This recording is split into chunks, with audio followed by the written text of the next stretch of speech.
let's go on to main topic number 2. Now, I've posed the question here, what should Catarina Macario do? But I want to examine the other side of that.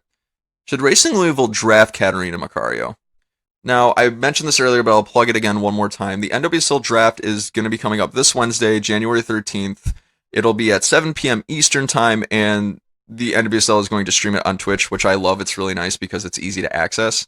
That's one thing that the NWSL does really well, is give access to their fans, to players, to resources, to games, etc. and so forth. So, Racing Louisville has the number 1 pick.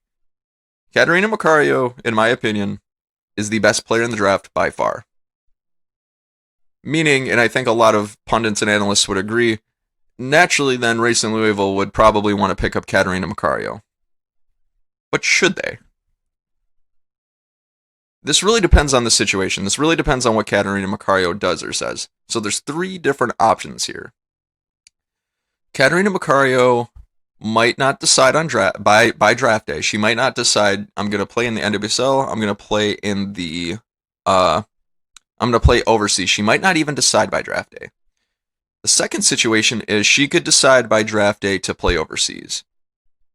The third option is she could decide before draft day that she's going to play in the NWSL. So we're going to go through each of those real quick and kind of examine the pros and cons of that. So let's go with the first scenario. What if Catarina Macario doesn't decide by draft day that she wants to play in the NWSL? If she doesn't decide by draft day, if I'm Racing Louisville, I would not draft Catarina Macario. Here's why. It's a really big gamble given the number of overseas benefits, or the benefits of playing overseas that we kind of talked about earlier. The benefits to playing overseas are overwhelming, and for a young player like Catarina Macario, that makes it a very attractive option. So, and one other thing to consider here is the vibe that I've gotten from other pundits and analysts is that Louisville isn't exactly the destination of choice for a lot of players in the NWSL, at least as of right now.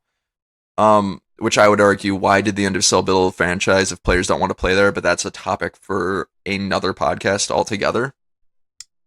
And the reality of it is Louisville has already taken a ton of risks with the expansion draft.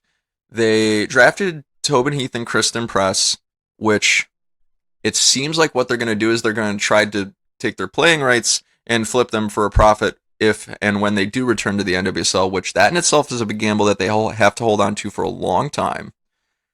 And if I'm not mistaken, they drafted Caitlin Ford and Alana Kennedy.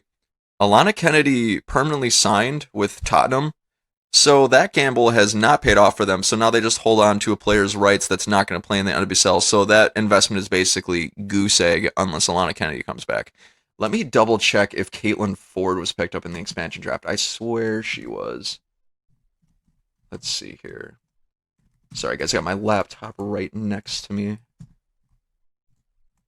If I could spell today, that would help. Oh, let's see. NWSL expansion draft. The expansion draft felt like so long ago already. It's insane, but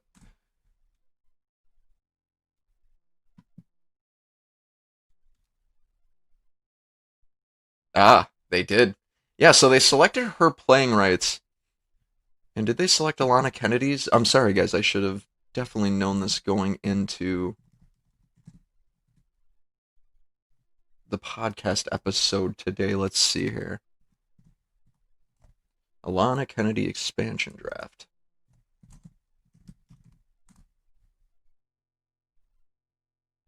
Yeah, they selected Alana Kennedy in the expansion draft too. And so that gamble, her playing rights are gone. And if Caitlin Ford's been lighting it up in the FAWSL this season. So if she hasn't signed a deal for Arsenal already, which I'm pretty sure she has, feel free to fact check me on that. But then that's another gamble that they've lost out on. So that could potentially be 4 superstars that they drafted, and none of them could be coming to play for Racing Louisville. And the worst part is Racing Louisville could potentially not even be able to sell their playing rights to another club, so they lose out on those resources. So my point is, when it relates to Catarina Macario, they've already taken a ton of big gambles. If they take another one with Catarina Macario and they lose out on all 5 of their gambles, they're gonna lose. Their introduction to the league is gonna be extremely slow. When you're an expansion team like this, I think the idea that if you're a GM is you're trying to build up a good foundation for your club to succeed and build a platform on. And if you're losing these big trade gambles like this or big signing gambles, you're put into a position where you don't have a lot of buying power and you don't have a lot of resources in order to continue to build your foundation. And that sets you back a lot. So in this particular case, I don't think it would be a very smart move for Racing Louisville to pick up Catarina Macario if in fact she stated that, or if in fact she hasn't decided by draft day. It's a ginormous gamble. If they draft her and she decides she's not coming to the NWSL and never comes to the NWSL, then her playing rights are basically worth $0 in a trade and 0 players in a trade. So it gives them little ammo to work with if I'm them and she doesn't decide by draft day. I'm not picking her up for the draft. Let's examine scenario number 2 here. What if Catarina Macario decides by draft day that she does want to go overseas? I think the obvious answer here would be do not draft her. The reason being is if she goes overseas, who knows if she'll ever come back to the NWSL. The NWSL could grow a ton in the next 5 to 10 years, and it could be a more attractive option. They could get their stuff together, and she could come back, but that could be years away. That could be 3-4 years away. Racing Louisville, who wants to build their foundation now, you'd be holding on to that pick, that trade for 3-4 seasons, which you don't want to necessarily wait that long to gain assets from that investment. You don't want to wait that long. So that's a huge gamble. And like I said, if she never comes to the NWSL, then you're left with a wasted pick, which you could have used to build a better foundation for your club going forward. And like I was saying earlier, it's if you pick up Catarina Macario when she's already said she's not coming to the NWSL for the draft, you risk holding on to that investment, and that is a large gamble that might never, ever, ever pay off. Now, that's not to say that no team should draft her. If any teams in the draft have a ton of picks and they can afford to take some risk, by all means, that might be the solution for them. Because, the flip side of the coin is Catarina Macario could go play overseas for a season or 2 and come to the NWSL, which now you've got first rights to sign one of, hopefully by then, will be one of the world's best players.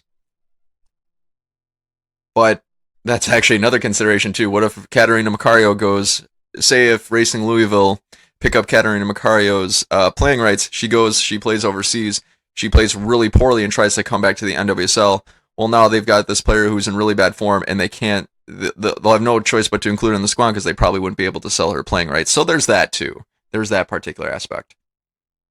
So if she decides to go overseas before draft day, if I'm Racing Louisville, absolutely do not draft her. So let's examine the third option here. What happens if by draft day she decides I'm going to play in the NWSL? At that point, I would say go ahead and draft her. If you guys have listened to my other podcast episodes, you can tell that I'm pretty high on Catarina Macario. Her numbers speak for themselves. And in her last season, her junior year, mind you, with Stanford, she had a goal involvement, I believe, of like 2 goals per game at minimum, which is absolutely insane. She played 25 games and was involved in 55 goals. That's just ludicrous numbers.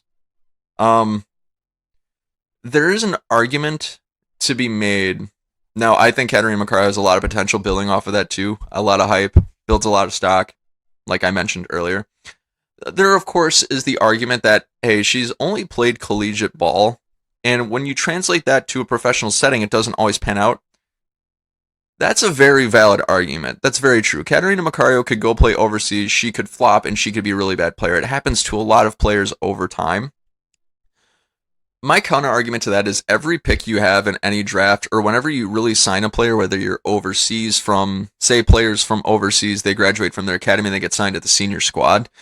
That's a gamble in itself, too. When you're playing in an academy or when you're playing in a collegiate setting and you turn professional, there's no guarantee you're going to succeed. That's with every player. But there's some more players that are posed and, I don't want to say likely to succeed, but those players who offer a lot more promise than others to succeed.